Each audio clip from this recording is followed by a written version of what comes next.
Assalamualaikum. Selamat datang ke Omar Didik bagi subjek reka bentuk dan teknologi tingkatan 1. Untuk hari ini, kita akan masuk subtopik yang ketiga dan yang keempat dalam bab lakaran pictorial. Okey, objektif pembelajaran kita hari ini ada dua lah, iaitu dalam subtopik ketiga, kita akan hasilkan lakaran asas produk dalam bentuk 3D berdasarkan 2D. Okey, untuk subtopik yang keempat pula, kita akan memilih lakaran produk yang terbaik berdasarkan elemen reka bentuk. Awak boleh rujuk buku teks awak muka surat 92. Okey, sebelum ni kita dah belajar beberapa teknik lakaran pictorial kan. Kita dah belajar teknik lakaran oblik, kita dah belajar teknik lakaran isometrik, perspektif, lepas tu macam mana kita nak buat lakaran bulatan, lengkungan dan elips. Lepas tu kita dah belajar macam mana kita nak buat teknik lakaran silinder dan kon, dan yang terakhir kita ada belajar macam mana kita nak buat teknik lakaran gaya visual lakaran kan dalam video pembelajaran sebelum ni. Okey, kesemua teknik lakaran ni kita akan guna untuk kita nak hasilkan lakaran 3D. Iaitu lakaran 3D ni yang kita akan hasilkan ni akan berdasarkan lakaran 2D. Okey, jom kita tengok dulu. Kita ada dua kan, iaitu kita ada lakaran dari segi 2D dan juga kita ada 3D. Iaitu kalau lakaran 2D ni, boleh tak awak semua bezakan macam mana? Okey, lakaran 2D ni dia mempunyai satu pandangan sahaja, sama ada pandangan tu dari segi pandangan atas, pandangan hadapan ataupun pandangan sisi. Antara ketiga-tiga pandangan tu lah. So itu adalah dari segi lakaran 2D, iaitu dia hanya berdasarkan satu pandangan sahaja, sama ada atas, hadapan ataupun sisi. Iaitu lakaran 2D ni dia ada ukuran. Ukuran dia ni dia bergantung kepada pandangan kita. Contoh, kalau kita buatkan kita punya lakaran tu pada pandangan atas, so ukuran yang kita akan dapat adalah lebar dan juga panjang. Kalau kita buat lakaran 2D kita dari segi pandangan hadapan, kita akan dapat ukurannya adalah panjang dan tinggi. Kalau kita buat ukuran dari segi pandangan sisi, kita akan dapat ukuran dari segi lebar dan juga panjang. So kalau 2D ni dia hanya ada dua ukuran sahaja, sama ada lebar panjang, panjang tinggi ataupun lebar tinggi. Ada dua ni je satu sini, satu sini, macam gitu. Okey, kita tengok pula kalau lakaran ni kita lukis jadi bentuk 3D. 3D ni dia berbeza dengan 2D sebab 3D ni dia mempunyai lebih daripada satu permukaan, iaitu kita boleh nampak lah dari segi pandangan atasnya, dari segi pandangan hadapannya, dari segi pandangan sisinya. Kita boleh nampak dekat situ. Itu adalah, kalau ada lebih daripada satu pandangan, itu adalah lakaran 3D. Lakaran 3D ni dia ada 3 ukuran. Dia ada lebar, ada panjang dan juga tinggi. Itu adalah lakaran yang pertama. Kita tengok pula lakaran yang kedua. Okey, ini contoh lakaran yang kedua. Dia sama je. Kalau 2D kita ada dua ukuran saja, iaitu sama ada panjang tinggi, lebar panjang ataupun lebar dan tinggi.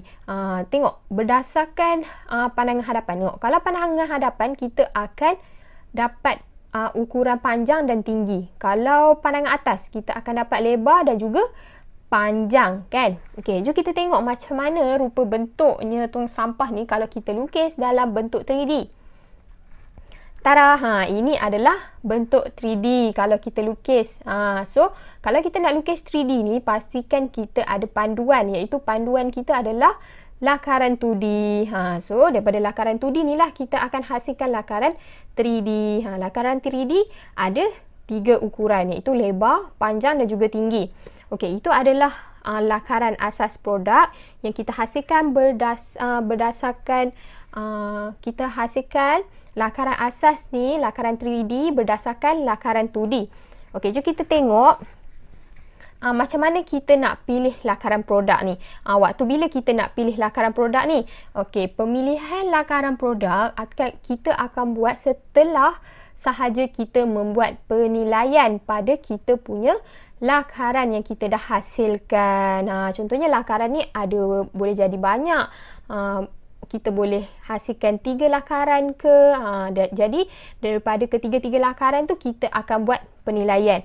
Okey, penilaian ni nak berdasarkan apa?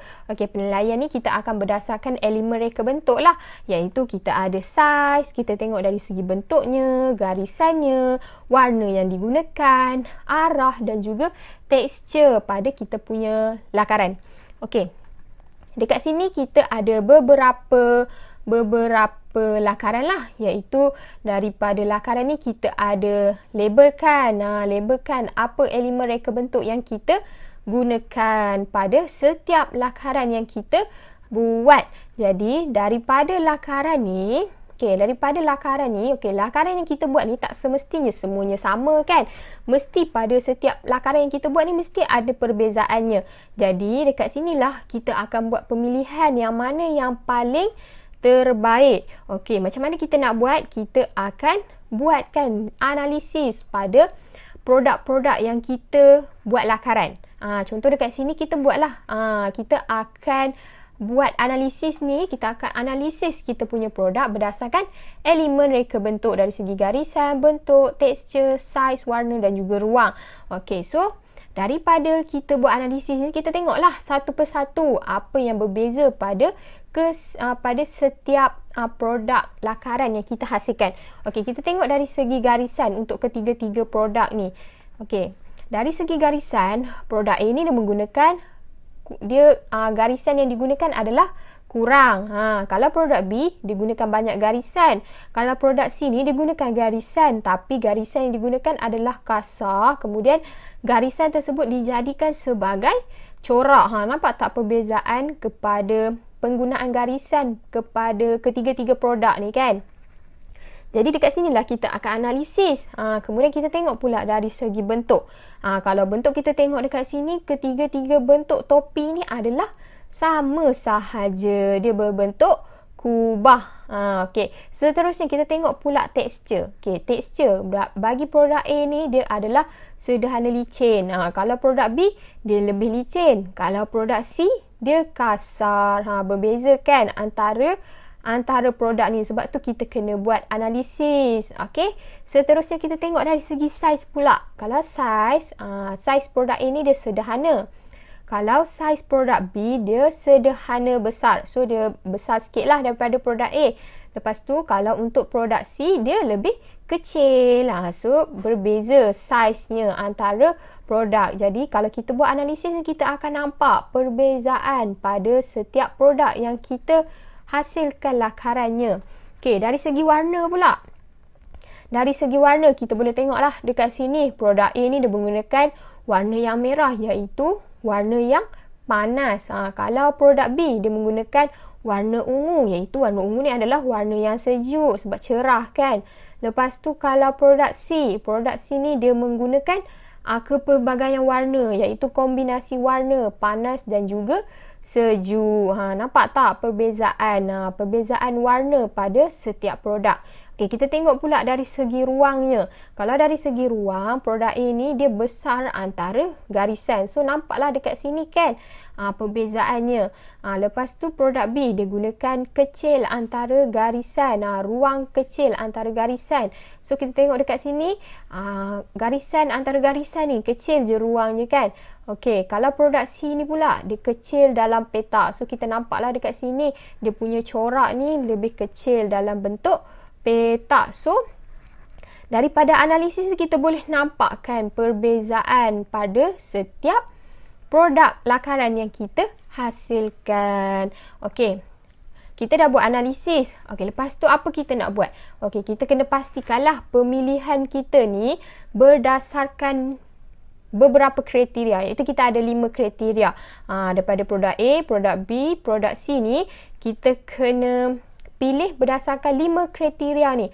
Kalau ada kelima-lima kriteria ni bermaksud produk awak memang terbaik. Okey, yang pertama kita tengok dari segi dari kriteria yang pertama, iaitu menarik perhatian pelanggan tak awak punya lakaran produk yang awak buat ni. Contohnya, ketiga-tiga produk ni, ada yang mana satu yang akan menarik perhatian pelanggan. Jadi, dia akan, itu adalah akan menjadi produk yang terbaik lah kalau produk awak ni menarik perhatian pelanggan. Contohnya macam sekali pandang je, pelanggan akan tertarik dengan awak punya produk. Okey, untuk yang kedua, kriteria yang kedua, kita akan tengok dari segi warna. Adakah warna yang digunakan tu seimbang dan juga sesuai? Contoh kalau macam warna merah ni, sesuai ke kalau nak guna waktu panas? Macam gitu. Okey, seterusnya kita tengok pula dari segi kriteria, dari segi bentuk, mudah dihasilkan. Adakah awak punya lakaran ni mudah untuk kita nak hasilkan?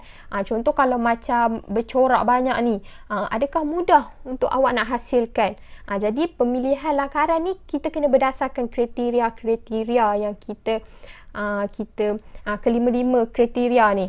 Okey, kita tengok pula kriteria yang seterusnya. Adakah produk lakaran awak ni mempunyai nilai estetika? Adakah ianya berfungsi? Adakah ianya cantik? Adakah ianya kreatif? Macam gitu.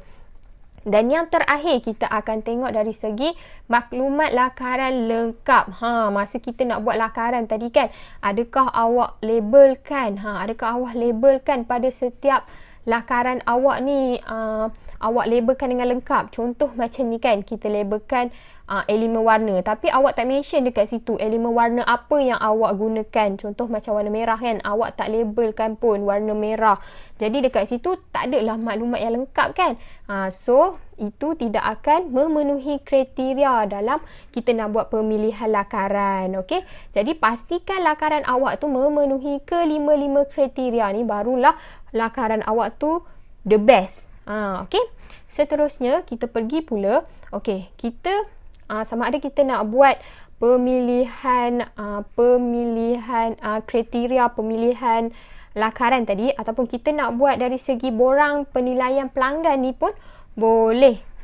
Macam mana kalau borang penilaian pelanggan ni? Kalau kita gunakan borang penilaian pelanggan, kita akan dapatkan pandangan dan juga pendapat pelanggan, di mana dekat sini, kalau awak gunakan borang penilaian pelanggan, awak bolehlah tahu apa yang pelanggan nak, apa yang pelanggan tak nak. So dekat sini bolehlah kita dapat pandangan dan juga pendapat pelanggan. Okey, sebelum awak nak agihkan borang penilaian pelanggan awak kepada pelanggan, awak kena tentukanlah dulu kumpulan sasaran yang awak nak agihkan borang penilaian ni, berdasarkan umur dan juga jantina. Contohlah awak buat topi ni untuk orang dewasa. Umurnya untuk orang dewasa umur 20 hingga 25 tahun. Kemudian awak buat topi ni untuk lelaki.